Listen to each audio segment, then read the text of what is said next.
ಎಲ್ಲರಿಗೂ ನಮಸ್ಕಾರ. ಅಂಜು ಕಿಶೋರ್ ವ್ಲಾಗ್ಸ್ಗೆ ನಿಮ್ಮೆಲ್ಲರಿಗೂ ಹೃತ್ಪೂರ್ವಕ ಸ್ವಾಗತ. ನೀವು ನೋಡ್ತಿರೋ ಹಾಗೆ ಇದು ಬಂದು ವರಮಹಾಲಕ್ಷ್ಮಿ ಹಬ್ಬದ ವ್ಲಾಗ್ ಆಗಿರುತ್ತೆ. ನಾನು ಲೇಟಾಗಿ ಅಪ್ಲೋಡ್ ಮಾಡ್ತಾಯಿದ್ದೀನಿ. ಸ್ವಲ್ಪ ಕೆಲಸ ಇರೋದ್ರಿಂದ ನನಗೆ ಅಪ್ಲೋಡ್ ಮಾಡೋಕ್ಕಾಗಿಲ್ಲ, ಹಾಗಾಗಿ ಲೇಟಾಗಿದೆ. ನಾವು ಈ ವರ್ಷ ಬಂದು ಲಕ್ಷ್ಮೀನ ಮನೇಲಿ ಕೂರಿಸಿಲ್ಲ. ಎರಡೂ ಕಾರಣ ಇದೆ. ಒಂದು, ನಮ್ಮ ತಂದೆಯವರು ಹೋಗಿರೋದು.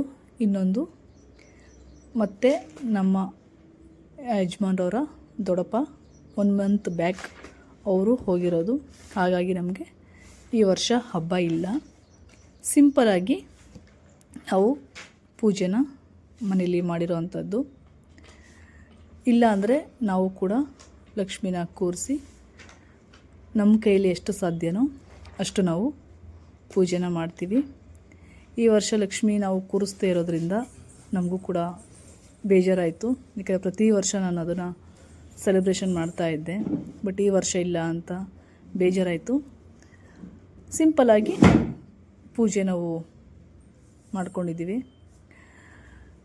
ನಾರ್ಮಲಾಗಿ ನನಗೆ ಪೂಜೆಗಳು ಮಾಡೋದಂದ್ರೇ ತುಂಬಾ ಇಷ್ಟ.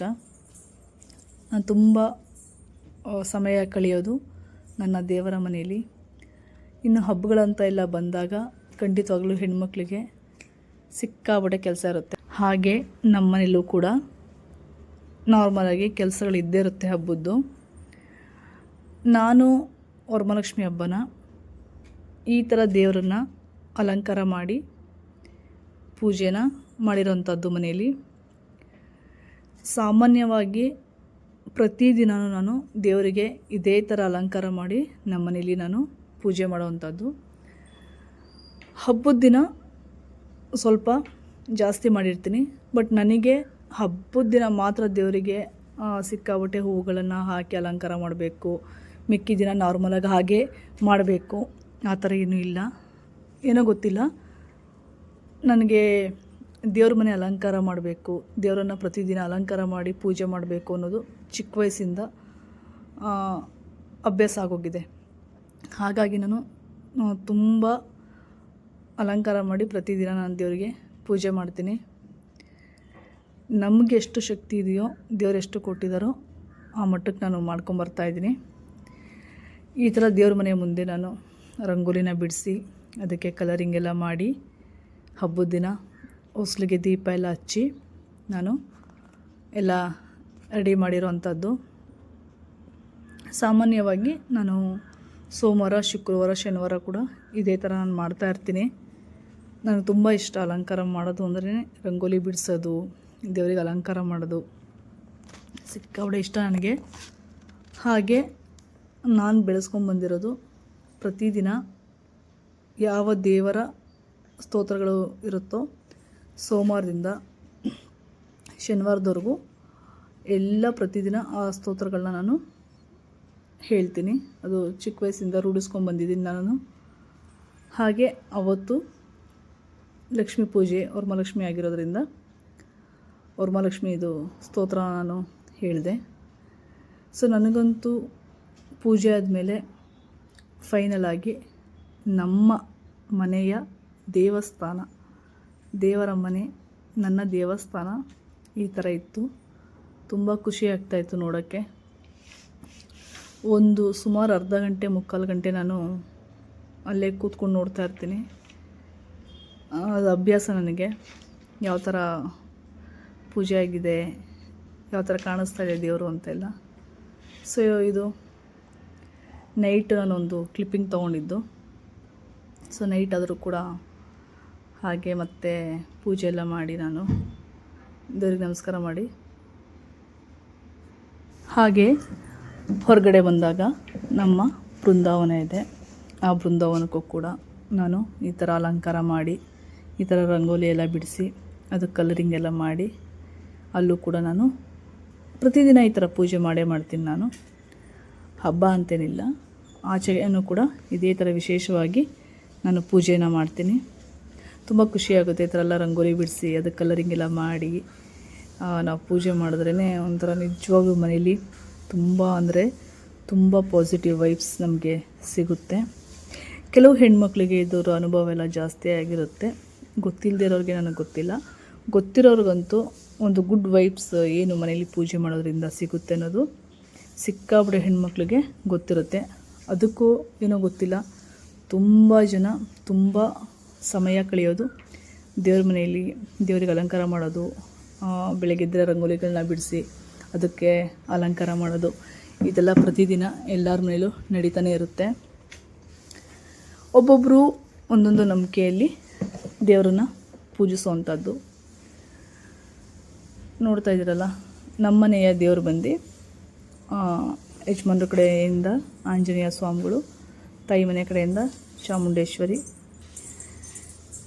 ಈ ಇಬ್ಬರು ಕೂಡ ನನ್ನ ದೇವ್ರ ಮನೆಯಲ್ಲಿ ಯಾವಾಗಲೂ ಸದಾ ಇರ್ತಾರೆ. ಅವರ ಆಶೀರ್ವಾದದಿಂದನೇ ಎಲ್ಲ ಕೆಲಸನ ಮಾಡೋವಂಥದ್ದು. ಸೊ ಮನೆ ದೇವರ ಪೂಜೆ ಎಲ್ಲರ ಮನೆಗಳಲ್ಲೂ ತುಂಬಾ ಮುಖ್ಯ. ಯಾಕಂದರೆ ಮನೆ ದೇವ್ರನ್ನ ನಾವು ಯಾವತ್ತೂ ಕೂಡ ಮರಿಬಾರ್ದು, ಬಿಟ್ಕೊಡ್ಬಾರ್ದು.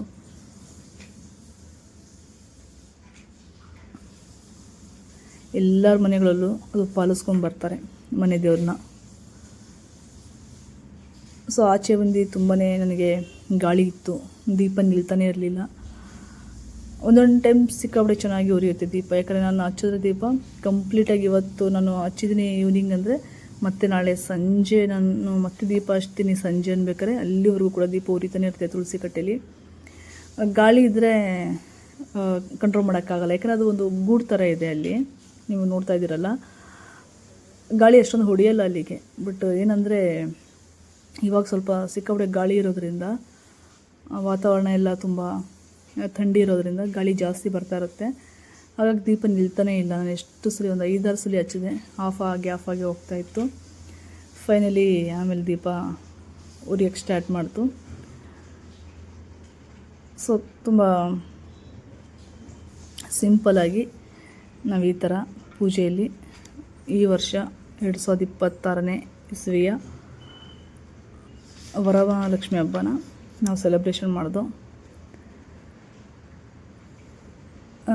ತುಂಬ ನನಗೆ ಈ ಥರ ಪೂಜೆ ಮಾಡೋಕ್ಕೂ ತುಂಬ ಖುಷಿಯಾಗುತ್ತೆ. ಆ ಥರ ಎಲ್ಲ ಏನೂ ಇಲ್ಲ. ಬಟ್ ಏನಂದರೆ ಲಕ್ಷ್ಮೀ ಕೂಸಿಲ್ಲ ಅನ್ನೋದು. ಬಟ್ ನಾರ್ಮಲಾಗಿ ನಮ್ಮನೇಲಿ ಯಾವತ್ತೂ ನಾವು ಕಳಸ ಇಟ್ಟು ಲಕ್ಷ್ಮಿನ ಪೂಜೆ ಮಾಡಿರ್ತೀವಿ. ಬಟ್ ಅಲಂಕಾರ ಮಾಡಿ ವರಮಹಾಲಕ್ಷ್ಮಿ ಹಬ್ಬದ ದಿನ ಆ ಥರ ಲಕ್ಷ್ಮಿ ಕೂರಿಸೋದು ಒಂದು ಹೆಣ್ಮಕ್ಳಿಗೆ ತುಂಬ ಖುಷಿ ಕೊಡುತ್ತೆ.